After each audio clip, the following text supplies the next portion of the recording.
नमस्कार, स्वागत आप सभी का एजुकेशन चैनल में। जैसा कि आप देख रहे हैं लोक वाद्य यंत्र। आज के इन वाद्य यंत्रों में हम पढ़ने वाले हैं सुशीर वाद्य यंत्र। इससे पहले के हमने दो और वाद्य यंत्रों के बारे में बात की थी, वो है तत्व वाद्य यंत्र और घन वाद्य यंत्र। तो आज के इस टॉपिक में हम पढ़ने वाले हैं सुशीर वाद्य यंत्र। ये क्या होते हैं, दिखने में ये कैसे होते हैं और कैसे बजाए जाते हैं, इसके बारे में हम जानकारी लेंगे।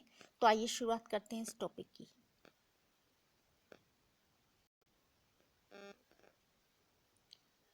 सुशीर वाद्य यंत्र, यही है हमारा आज का टॉपिक।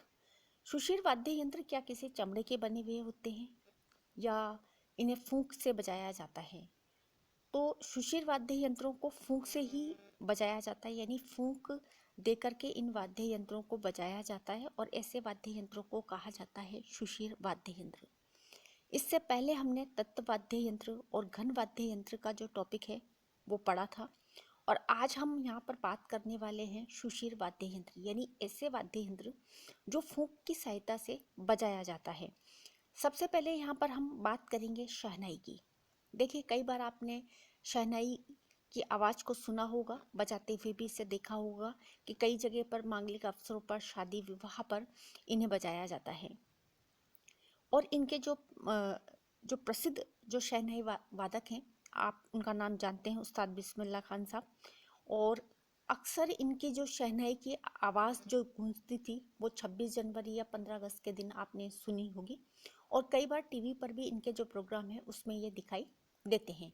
तो जो शहनाई है वो दिखती कैसी है, कितनी बड़ी होती है, ये हम आज बात करेंगे। तो बड़े आकार की आपने चिलम देखी होगी, जो चिलम होती है वो बड़ी चिलम जिसे कह सकते हैं हम, इस तरह की ये शहनाई जो है वो दिखाई देगी।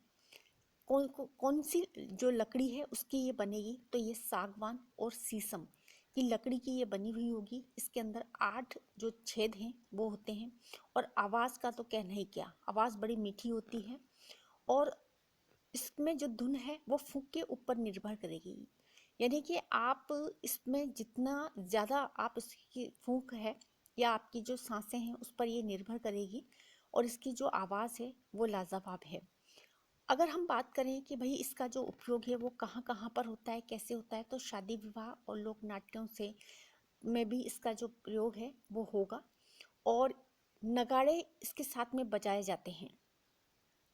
आपने देखा होगा शादी ब्याह के अवसर पर जब लड़की की शादी होती है तो घर के अंदर जब बिंदिया बैठ जाते हैं तो उसके साथ ही शायद जो है शहनाई वादक को बुला लिया जाता है। तो एक तरफ तो शहनाई वाला होता है और दूसरी तरफ उसके जोड़े में नगाड़े बजाता है। तो इस तरह से ये जो है अ, इनका जो जोड़ा है शहनाई का नगाड़े के साथ बनता है। और इसमें एक ताड़ का जो पत्ता होता है शहनाई में, जहाँ से फूंक मारेंगे वहाँ पर एक ताड़ का पत्ता लगा हुआ आता है। और इसके जो प्रसिद्ध जो संगीत शहनाई वादक हैं वो हैं उस्ताद बिस्मिल्लाह खान साहब। आपने देखा होगा इनके साथ हमेशा ही 2 व्यक्ति और होते हैं इनके साथ देने के लिए। अब हम एक वीडियो देख लेते हैं, और इस वीडियो को देखने के बाद आपको बिल्कुल ये आपके दिमाग में ये सेट हो जाएगा कि शहनाई जो है वो कैसी होती है और उसके साथ जो बजने वाला जो वाद्य यंत्र है वो कौन सा है।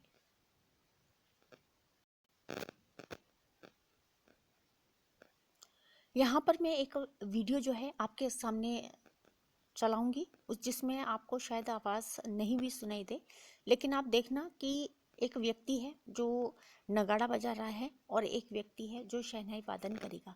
यानी मेरा कहने का और दिखाने का मतलब यही है कि शहनाई के साथ में हमेशा नगाड़ा जो है वो साथ में बजाया जाता है।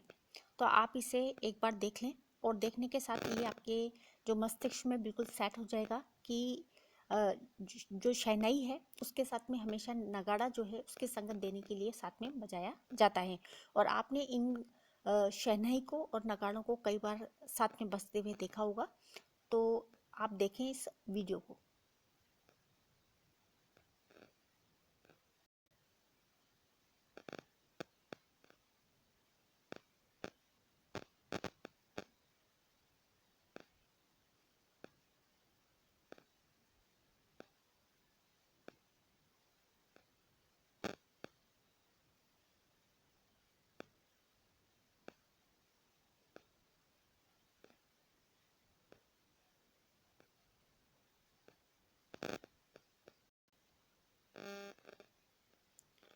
सुशीर वाद्य यंत्रों के अंदर हम दूसरे नंबर पर पढ़ने वाले हैं शंख। देखिए, शंख की जो आवाज़ है वो आपने कई बार सुना होगा, देखा भी होगा शंख दिखने में कैसा होता है और किस समय बजाया जाता है, कहाँ कहाँ पर ये बजाया जाता है। तो जो शंख है वो समुद्र में पाया जाता है, ये सभी आप जानते हैं। और साथ ही साथ ये भी जानते हैं कि घरों में पूजा पाठ के अवसर पर या फिर मंदिरों में जब आरती के समय सुबह और शाम को ये बजाया जाता है, बहुत दूर तक इसकी जो आवाज़ है, इसकी जो गूंज है वो सुनाई देती है। तो सुशीर वाद्य यंत्रों में पहले नंबर पर हमने पढ़ा था शहनाई और दूसरे नंबर पर हमने पढ़ा है शंख। और इस शंख को आपने कई बार देखा भी होगा, आप इससे वाकिफ होंगे, जानते भी होंगे कि शंख जब बजाया जाता है तो उसमें फूंक मार करके बजाया जाता है।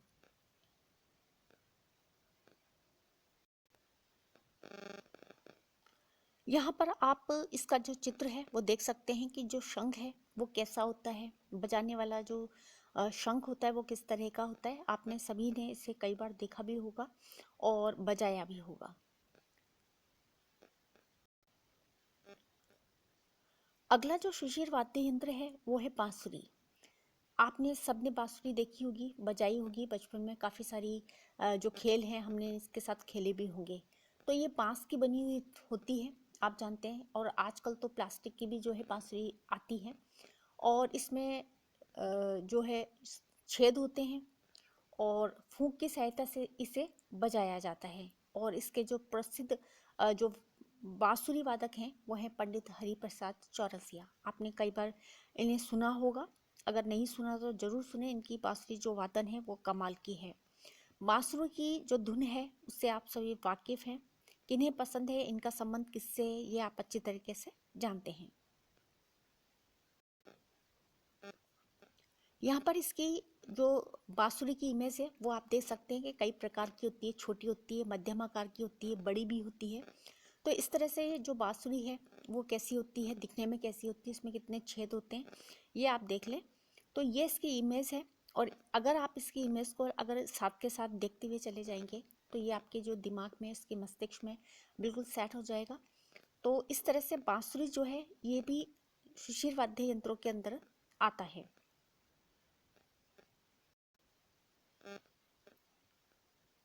अलगोजा कैसा होता है, दिखने में ये कैसा होता है और कैसे इसे बजाया जाता है।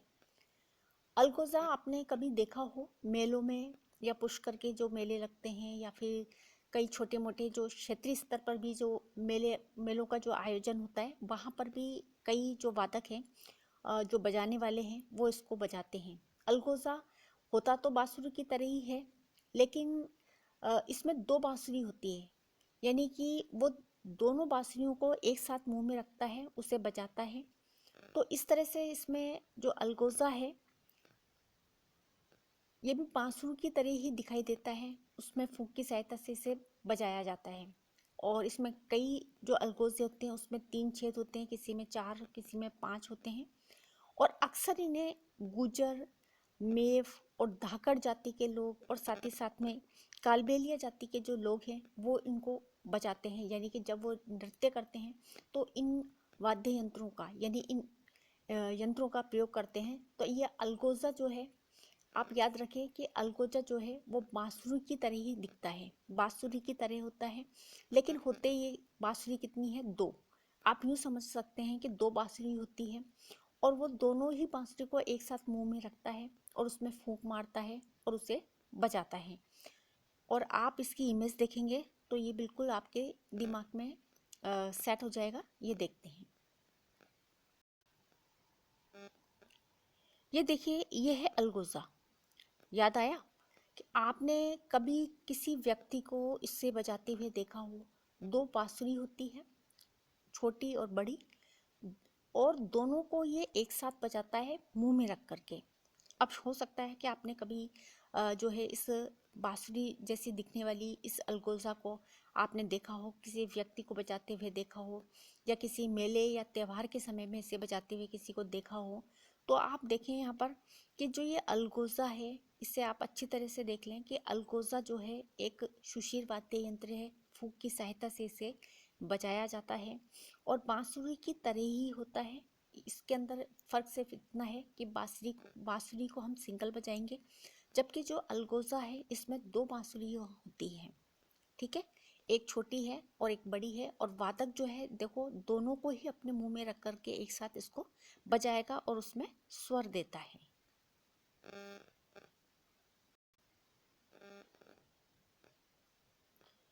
अगला जो वाद्य यंत्र है वो है मोरचंग। देखिए सुशीर वाद्य यंत्र के बारे में हम जानकारी ले रहे हैं, और यह है मोरचंग। ये जो है मुंह में रख करके बजाया जाता है, यानी लोहे का एक छोटा सा वाद्य यंत्र होता है और होठों के बीच में रख करके इसको बजाएंगे। लंगा जाति जो है इस वाद्य यंत्र को बजाएगी, लेकिन किसके साथ बजाती है? सारंगी या फिर सतारा की संगत देने के हेतु ये बजाया जाता है। यानी यहाँ पर साधारण सी एक छोटी सी बात है, ड्राइंग मेरी ज़्यादा अच्छी तो नहीं है, लेकिन फिर भी मैंने आपको इस चित्र के माध्यम से समझाने की कोशिश की है कि जो मोरचंग है वो दिखता कैसा है। एक लोहे का होता है, एक लोहे का छोटा सा एक यंत्र होता है, उसका ये बना हुआ होता है। इसे दोनों होठों के बीच में रख करके बजाया जाता है। अगर आप इसका चित्र मैंने आपको बता ही दिया, हालांकि ज़्यादा ड्राइंग मेरी अच्छी नहीं है, लेकिन फिर भी मैं इसका एक और चित्र मैं आपको दिखा देती हूँ ताकि ये आपको याद रह जाएगा। देखिए जो ये मोरचंग है उसका ये जो चित्र है वो मैंने आपको बना करके बताया था, लेकिन यहाँ पर आप ये फाइनल इसका वो देखें कि एक लोहे का एक यंत्र होता है, लोहे का एक जो है ढांचा सा ये है जो बना हुआ है, इसके अंदर ये इस तरह का होता है, और इसे होठ के बीच में, दोनों होठों के बीच में रख करके और इसको बजाया जाता है। यानी कि जो मोरचंग है वो भी सुशीर वाद्य यंत्रों में आता है, इसे फूंक की सहायता से बजाया जाता है। इतना सा आपको ध्यान रखना है।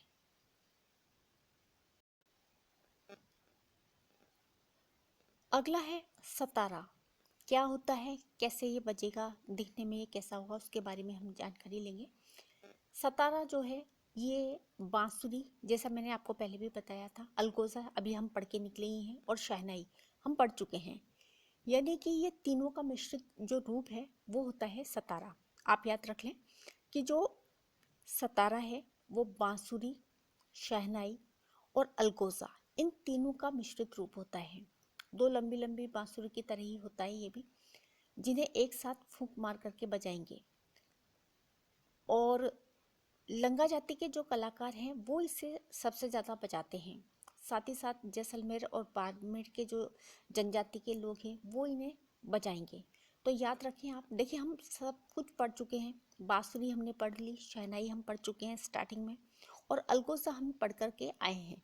तो इस तरह से आगे जब हम पढ़ रहे हैं सतारा, तो ये भी एक सुशीर वाद्य यंत्र ही है, और इन तीनों का मिश्रित रूप है सतारा।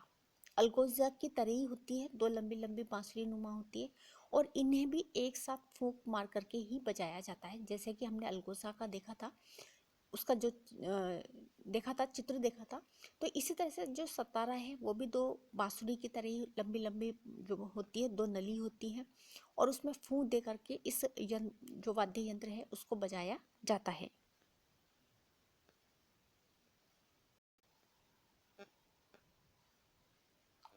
अगला है मशक। क्या होता है, क्या आपने कभी इसे देखा है, कैसा दिखाई देता है ये? मैंने यहाँ पर छोटा सा इसका एक चित्र है जो मैंने आपको बनाने के लिए बताया है कि ये दिखाई ऐसा ही देता है, यानी कि बैक पाइपर की तरह बना हुआ होता है। अगर आपने कभी इसे देखा हो तो ये जो वाद्य यंत्र है वो बकरी के चमड़े से बना होता है। एक खुले नुमा होता है, उसमें एक लंबी सी बैक वो जो पाइप है वो निकली हुई होती है, पुंगी नुमा, और उसमें हवा भरते हैं और दूसरी नलियों की सहायता से वो हवा जो है निकल जाती है, तो पुंगी की तरह होती है। कुल मिलाकर के बात ये है कि जो ये मशक है वो एक पुंगी की तरह ही होती है, लेकिन इसमें जो बड़ा सा एक थैला नुमा होता है जिसे आप कह सकते हैं, वो बकरी के चमड़े का बना हुआ होता है। और सवाई माधोपुर और अलवर क्षेत्र में विशेष रूप से ये प्रचलित है। तो ये मशक है और ये भी फूंक से ही बजाया जाता है। आप बस इतना सा याद रख लें कि जो मशक है वो फूंक से बजाया जाने वाला सुशीर वाद्य यंत्र है, और इसकी जो बनावट है वो ऐसी लगती है थैलेनुमा जैसी। और ये जो थैलानुमा जो दिखाई देता है आपको, ये बकरी के चमड़े का बना हुआ होता है।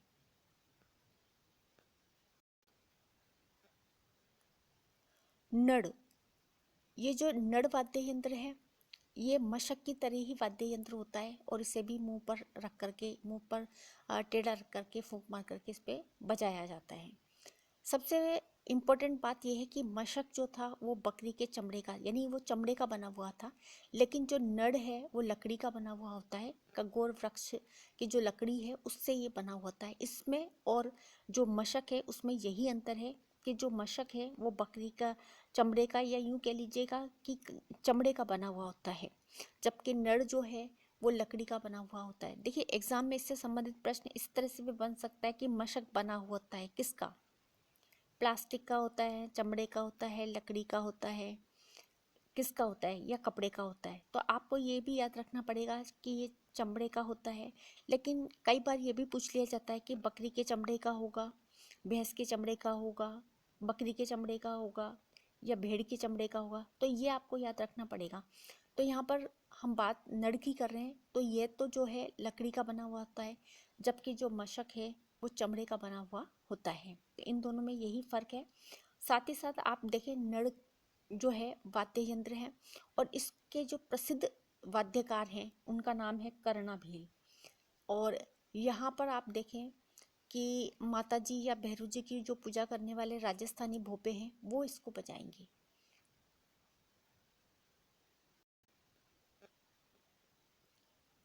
अगला जो वाद्य सुशीर वाद्य यंत्र है वो है सुरनाई। कैसा होता है, किसका बना हुआ होता है। सबसे इम्पोर्टेंट बात है कि जितने भी जो वाद्य यंत्र हैं ये किसी धातु के बने हैं, किसी चमड़े के बने हैं, या फिर किसी लकड़ी के बने हैं। अगर लकड़ी के बने हैं तो कौन से वृक्षों की जो लकड़ी है उसमें काम में ली जाती है। यहाँ पर हम बात कर रहे हैं सुरनाई। देखिए शंकु के आकार की होती है, एक नली नुमा होती है लंबी सी, और अगर दिखाई देगी तो ये शहनाई की तरह यूँ समझ सकते हैं आप, शहनाई के समान होती है। जैसे आपने शहनाई देखी थी, शहनाई का बजाते हुए भी आपने देखा था, तो शहनाई के समान ही होता है। और इस पर जो है खजूर, ताड़ और कगोर वृक्ष का जो सरकंडा है वो लगा हुआ होता है। यानी जहाँ से इसे फूंक मारेंगे, मुंह पर रखने के बाद में जब फूंक मारेंगे तो उस जगह पर उसे गीला करके बजाया जाएगा। ठीक है। ढोली, लंगा जाति, मांगणियार जो जाति है वो मांगलिक अवसरों पर इसे बजाती है। कौन से वाद्य यंत्र? सुरनाई। तो जो सुरनाई है वो भी एक सुशीर वाद्य यंत्र आता है, फूंक मार करके बजाया जाता है, और ये भी शहनाई के समान ही होता है, यानी शंकु के आकार की दिखाई देती है, नली नुमा होती है सुरनाई।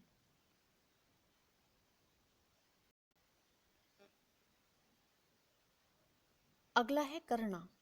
सुरनाई जैसी नली लगी हुई होती है, जैसा कि हमने अभी पहले पढ़ा था।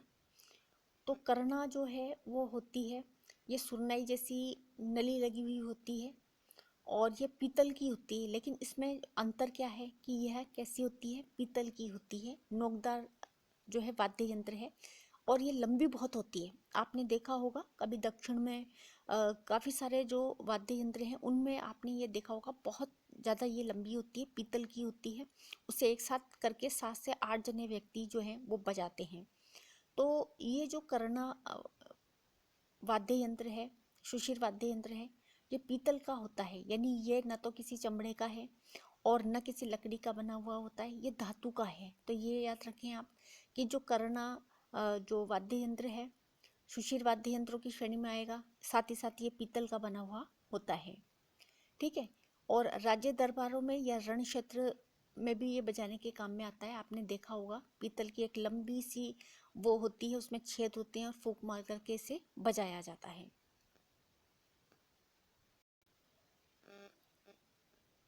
अगला है नागफणी।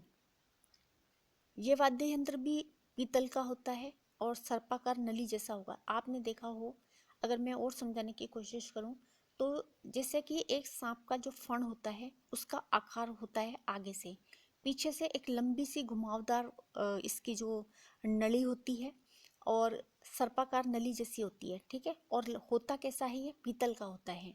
एक छेद होता है जहाँ से इसमें फूंक मारेंगे और तब ये बजेगा। यानी कि जो नागफणी है ये भी सुशीर वाद्य यंत्रों के अंतर्गत आती है। ये आप याद रखें, ये पीतल की है। इससे पहले हमने करना जो है पढ़ी थी, वो भी पीतल की थी, और ये जो नागफणी है ये भी पीतल की है, यानी कि ये धातु के जो यंत्र हैं, वाद्य यंत्र हैं, या यूँ कह लीजिए कि ये सुशीर वाद्य यंत्र हैं जो धातु के बने हुए हैं।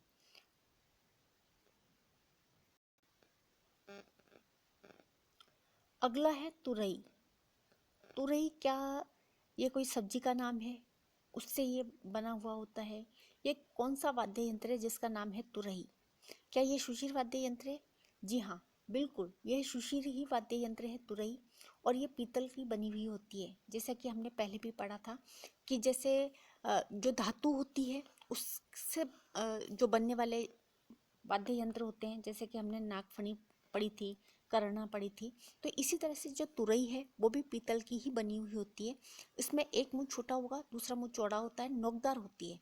आपने देखा हो युद्ध स्थलों में और दुर्गों में ये जो है बजाई जाती है। जो तुरई है वो कैसी होती है, क्या तुरई के आकार की होती है, इसकी आकृति कैसी होती है वो आप देखें।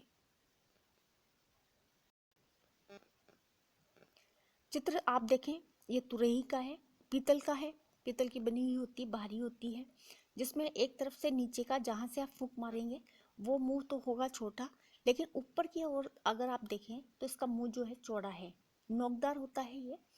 और इसे युद्ध स्थलों में और दुर्गों में जब जीत हो जाती थी उस समय ये बजाया जाता था। तो ये है तुरई, और ये धातु की बनी हुई होती है, ये आप याद रखें। जैसे हमने नागफनी पढ़ी थी वो भी धातु की है, और ये जो तुरई है वो भी धातु की है।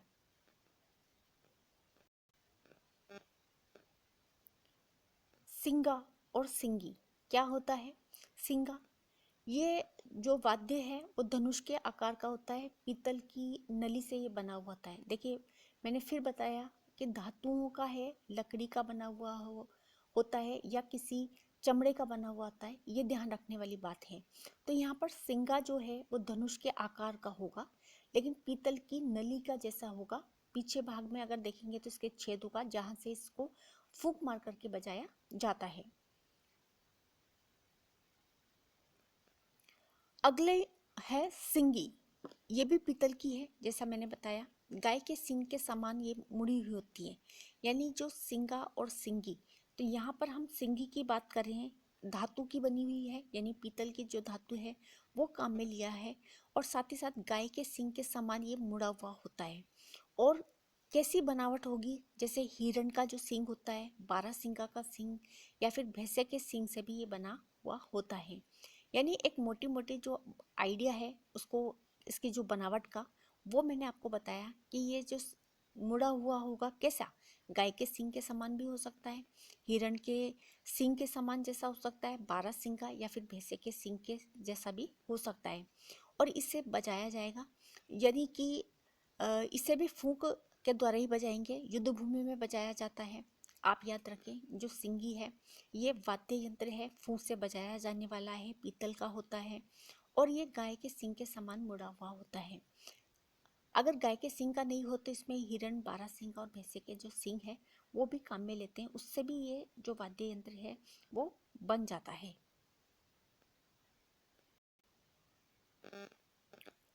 बाकिया किसका बना होगा? ये भी पीतल का बना हुआ होता है, और बिगुल की शक्ल जैसा होता है, मुंह छोटा होगा, और फूंक मार करके इसको बजाएंगे।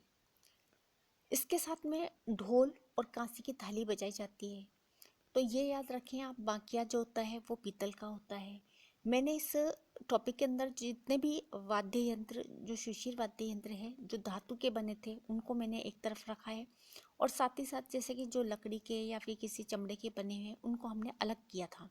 तो अब तक हमने जैसे तुरई पढ़ी थी, नागफनी पड़ी है, सिंगा पड़ी है, सिंगी पड़ी है, और ये जो बाकिया है ये पड़ी, ये सब धातु की है, यानी पीतल से ये बनी हुई है, और इसकी जो शक्ल है वो दिखाई देगी कैसी, बिगुल जैसी। ठीक है। और सरकंडों का खानदानी वाद्य यंत्र है ये। और इसके साथ में और क्या क्या बजाया जा सकता है? तो बाकिया जब बजाया जाता है तो उसके साथ में, यानी उसका साथ देने के लिए ढोल और कांसी की जो थाली है वो बजाई जाती है।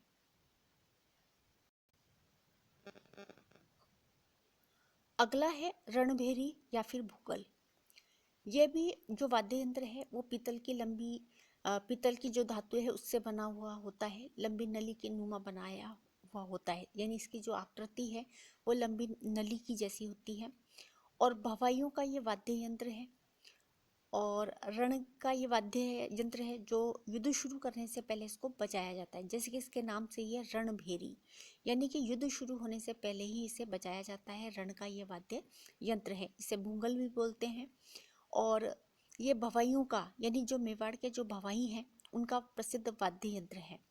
तो आज के इस टॉपिक में मैंने इतना ही लिया है कि इसमें सभी जो शिशिर वाद्य यंत्र हैं उनको इसमें शामिल किया है और कोशिश की है कि आपको ज़्यादा से ज़्यादा ये इसके बारे में समझा सकूं।